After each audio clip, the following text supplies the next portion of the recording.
झारखंड राज्य गठन के 18 साल बीत चुके हैं। इन 18 सालों में शिक्षा व्यवस्था को सुदृढ़ करने का सार्थक प्रयास प्रदेश में आए सभी सरकारों की ओर से होता आ रहा है। ऐसे में प्राथमिक शिक्षा की रीढ़ कहे जाने वाले पारा शिक्षकों ने भी गांव-गांव में शिक्षा का दीप जलाया है। एक समय था जब स्कूल बच्चों से कोसों दूर हुआ करती थी। राज्य गठन के कुछ साल बाद प्राथमिक शिक्षा को लेकर सरकार की बेहतर कोशिश ने ही प्रत्येक गांव के 1 किलोमीटर के दायरे में स्कूल खोला गया ताकि कोई भी बच्चा शिक्षा से वंचित ना रह सके। इसी उद्देश्य की पूर्ति को लेकर बच्चों के पठन पाठन के लिए स्कूल संचालन की बागडोर पारा शिक्षकों के हाथ सौंपी गई। लेकिन इन दिनों पारा शिक्षकों और सरकार के बीच सीधे टकराव ने बच्चों के भविष्य को अधर में लटका दिया है। साथ ही पारा शिक्षकों की हालत भी बदतर होती जा रही है। समान काम समान वेतन और अन्य राज्यों की तर्ज पर स्थायीकरण की मांग को लेकर पारा शिक्षकों का आंदोलन लगातार जारी है। लेकिन यह आंदोलन आर पार की लड़ाई में उस वक्त तब्दील हो गया जब झारखंड राज्य स्थापना दिवस समारोह के दौरान रांची में पूरे राज्य से पारा शिक्षक अपनी मांगों को मनवाने इकट्ठा हुए और सरकार विरोधी नारे लगाने लगे। इस दौरान पारा शिक्षकों से पुलिस प्रशासन बर्बरता से पेश आई। पारा शिक्षकों पर जमकर लाठीचार्ज किए गए। 312 शिक्षकों को बर्खास्त कर दिया गया। कईयों पर मुकदमा दर्ज किया गया, लेकिन पारा शिक्षक अपने फैसले पर अड़े रहे और आंदोलन को और तेज कर दिया गया। झारखंड के करीब 67,000 पारा शिक्षक पिछले 16 नवंबर से अनिश्चितकालीन हड़ताल पर हैं। पारा शिक्षकों के तेवर कम नहीं हो रहे हैं। एकीकृत पारा शिक्षक संघर्ष मोर्चा के सदस्यों ने आंदोलनरत पारा शिक्षकों को अपनी मुहिम में जुटे रहने की अपील की है। लेकिन इन सबका खामियाजा उन बच्चों पर पड़ रहा है जो राज्य के भविष्य।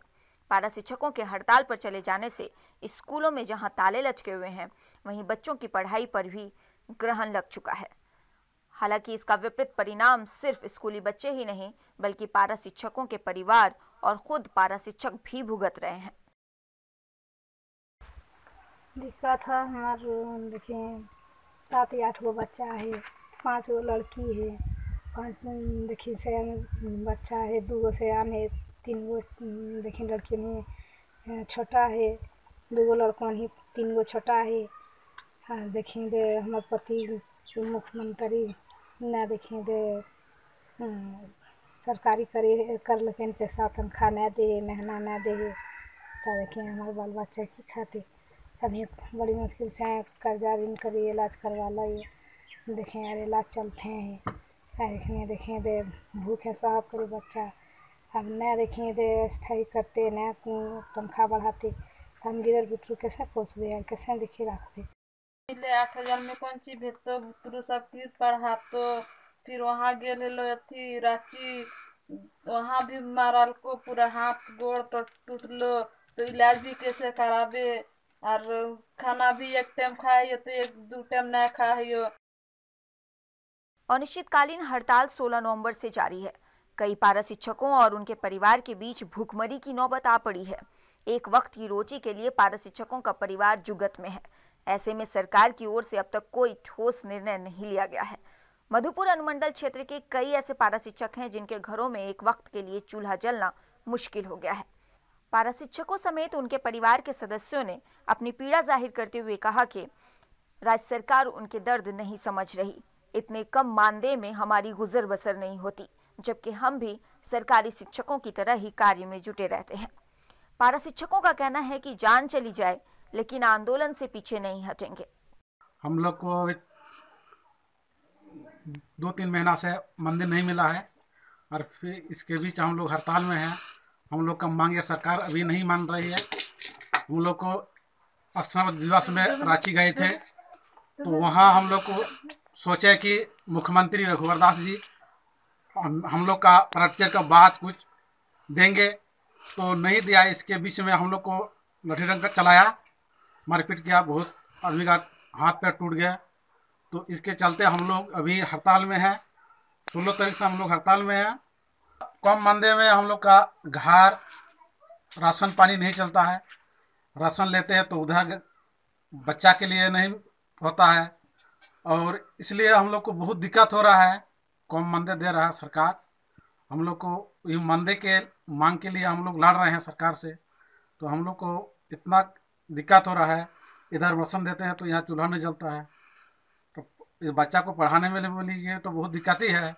चूल्हा नहीं जलता तो कैसे ले पाएंगे। हम लोग तो ये सोच करके पहुँचे थे स्थापना दिवस के मौके पर कि सरकार हम लोगों के लिए कोई खास जो है घोषणा करेंगे और हम लोगों के लिए कुछ खुशखबरी देंगे, लेकिन जब वहाँ पहुँचे तो देखें कि खुशखबरी ना मिल करके कुछ हम लोगों के लिए नहीं बोला गया, बल्कि उल्टे हम लोगों के लिए जो है लाठीचार्ज किया गया, गोली चलाई गई, आंसू गैस के गोले छोड़े गए और बेतहाशा पारा टीचरों को मारा पीटा गया, जिसमें हम भी थे।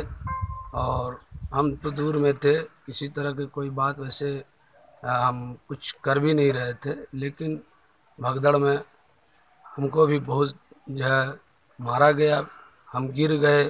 जब से वह आए वहाँ से हमारे इलाज में अभी तो हम कम से कम 8 से 10 हज़ार रुपया खर्चा कर चुके हैं, लेकिन अभी तक हम ठीक नहीं हो पाए हैं। और घर का हम तने तनहा आदमी हैं जो घर की जिम्मेदारी चलाते हैं और हमारे बाल बच्चे जितने भी हैं उसको हम चलाते हैं, लेकिन हमारे पास अभी कोई इस तरह का जो है खर्चा या पैसा का कोई और स्रोत नहीं है। सिर्फ पारा टीचर का ही एक स्रोत था, जिसमें हम 17-18 साल से इसी में पढ़ा रहे थे और अभी पैसे भी अभी नहीं मिल रहे हैं। कितने महीने गुजर चुके, पैसे मुझको मिले भी नहीं हैं और हमारे बच्चे अब भूखों मरने के कगार पर हैं। जो भी था इधर उधर से ला करके खिलाएं पिलाएं और जो पैसे थे थोड़ा बहुत वो डॉक्टर में खर्चा कर दिए।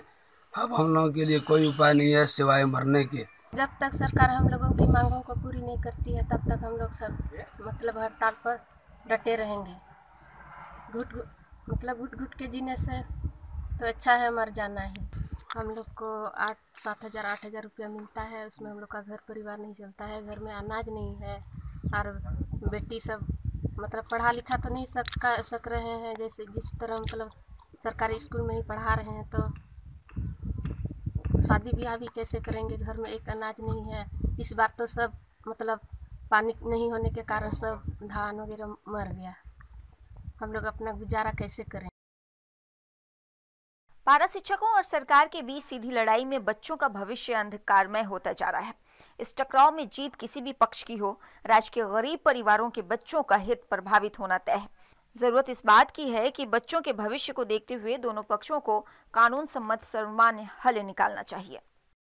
M7 के लिए एजाज अहमद की रिपोर्ट।